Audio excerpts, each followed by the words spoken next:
Paasfees herinner ons aan God se werk, wat vir ons heilig maak. Hy het ons uitverkies, hy het ons losgekoop, hy het aan ons 'n nuwe identiteit gegee, hy het ons as heiliges in hierdie wêreld ingestuur.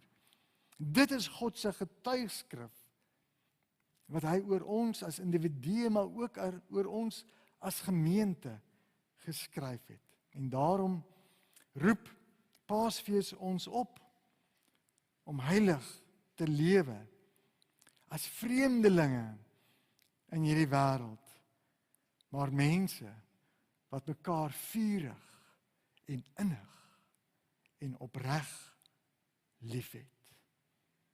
Kom ons gaan leef soos wat ons getuigskrif oor ons sê.